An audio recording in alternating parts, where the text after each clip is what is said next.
Shqipëria hap sot 4 kapituj të tjerë të negociatave për antarësim në Bashkimin Evropian. Në konferencën e 6 ndërqeveritare me BE-n, grup kapitulli 4 përfshin fusha kyçe si tranzicioni i gjelbër, mbrojtja e mjedisit, energjia e pastër, ndërlidhja e qëndrueshme e transportit, të cilat janë në qendër të marrëveshjes së gjelbër europiane dhe prioriteteve strategjike të BE-s. Në fjalën e tij nga Brukseli, kryeministri Edi Rama u shpreh se kanë mbetur vetëm 5 grup kapituj për t'u hapur. Ndërkohë, Eurokomisionerja e zgjerimit Marta Kos ka deklaruar se të gjithë grup kapitujt pritet të hapen deri në fund të vitit, siç është edhe plani. I dashur Edi, ky është muri i zgjerimit. Shqipëria ka ecur shumë shpejt. Kur erdha në dhjetor ishte e gjitha e kuqe. Kemi hapur grup kapituj, prandaj do të hiqet e kuqja, do të vendoset e verdha.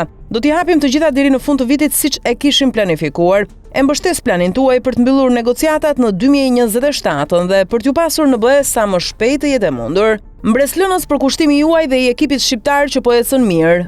Urime edhe një herë, është një nder, u shpreh Eurokomisionerja e zgjerimit Marta Kos. Kryeministri Edi Rama ndodhet në këtë agjendë i shoqëruar nga Dea Pirdeni, Ministre e Shtetit për Administratën Publike dhe Antikorrupsionin, si edhe ambasadorin e BE-s në Tiranë, Silvio Gonzato. Konferenca e 6 ndërqeveritare Shqipëri-BE i kushtohet grup kapitullit 4, agenda e gjelbër dhe ndërlidhja e qëndrueshme, i cili përmban fusha me rëndësi të posaçme për ekonominë dhe biznesin.